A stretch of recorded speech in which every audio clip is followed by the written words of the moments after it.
படம் எடுக்கிறதுக்கு ஒரு கதை திரைக்கதை எழுதுன மாதிரி இப்போ ரிலீஸ் ஆகாமல் இருக்கிறதுக்கு ஒரு கதை திரைக்கதை எழுதி அதை வந்து எக்ஸிக்யூட் பண்ணிட்டு இருக்காங்க.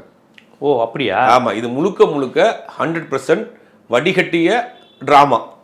விஜய் தரப்பில் நடத்தப்படக்கூடிய ட்ராமா. ஒரே கல்ல 2 மாங்காய் அடிக்கிறதுக்கு தான் இந்த வேலையை பண்றாங்க.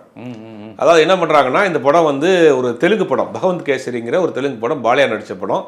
அந்த படம் வந்து அது நேஷனல் அவார்டான படம். அந்த படம் அப்படியா? ஆமா, அந்த படம் நேஷனல் அவார்டு. ஆமா, பெண்கள் சம்பந்தப்பட்ட ஒரு பெண்ணுக்கு பாதுகாப்பா இருப்பார், வளர்க்குறாருங்கிற மாதிரி அந்த கதை. அந்த படத்தினுடைய ரைட்ஸை வாங்கி எச் வினோத் டைரக்டரை வச்சு அவங்க இந்த தமிழில் பண்ணுறாங்க. இந்த படம் கிட்டத்தட்ட ஒரு 6 மாதத்துக்கு முன்னாடி முடிஞ்சிருச்சு. முடிஞ்சு இவர் என்ன பண்ணுறாருன்னா, கரெக்டாக தேர்தலுக்கு முன்னாடி இந்த படத்தை ரிலீஸ் பண்ணணும்.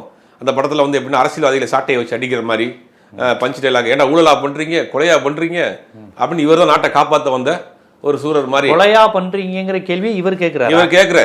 அந்த படத்தில் அந்த ட்ரெய்லரில் வருது. இல்ல கொலையா பண்றீங்கிற கேள்வி இவரே கேட்டுக்கிறாரு. அவரு பார்த்து கேட்டுக்கல.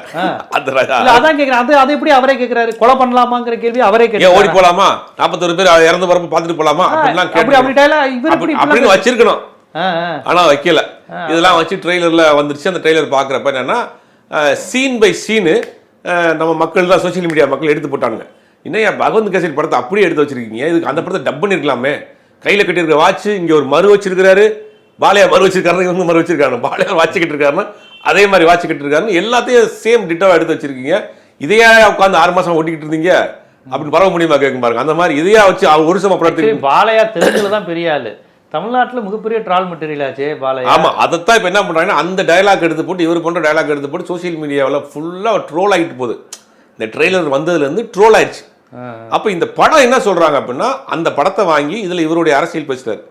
நாட்டை காப்பாற்ற வந்திருக்கேன், திருத்த வந்திருக்கேன், வானத்திலேருந்து இறங்கி வந்த தேவதூதங்கிற மாதிரி இவரை பில்டப் பண்ணி பண்ணுறாங்க. இந்த படம் இந்த அரசியல் வந்து படம் ஓடிடுச்சுன்னா தன்னுடைய அரசியலை ஏற்றுக்கிட்டாங்க மக்கள் அப்படிங்கிறது ஒரு பாயிண்ட்.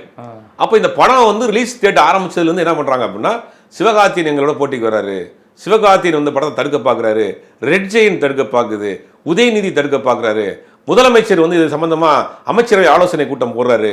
அனைத்து இவங்க கிளப்பி விட்டது. பார்த்தீங்கன்னா இந்த படம் ரிலீஸ் டேட் அனௌன்ஸ் பண்ணதுலேருந்து திமுக முடக்க பார்க்குது, அவர் முடக்க பார்க்குறாரு, இவர் முடக்க பார்க்குதுன்னு ஒரே பிரச்சனை கம்ப்ளைண்ட் ஒப்பாரியாக வச்சுருந்தாங்க. இந்த படம் ட்ரெய்லர் வந்தப்பறம் என்ன ஆச்சுன்னா, அப்படி தலைகீழாக மாறி, ஏன்டா இந்த படத்தை வச்சுக்கிட்டாடா நீங்கள் இவ்வளோ நாளாக வந்து அவர் முடக்காரு, இவர் இது யாரையும் முடக்க வேண்டாம், அதுவே முடங்கிருமேடா அப்படின்ற மாதிரி சோசியல் மீடியா அப்பெல்லாம் போனவொடனே பராசக்தி ட்ரெய்லர்னு வருது.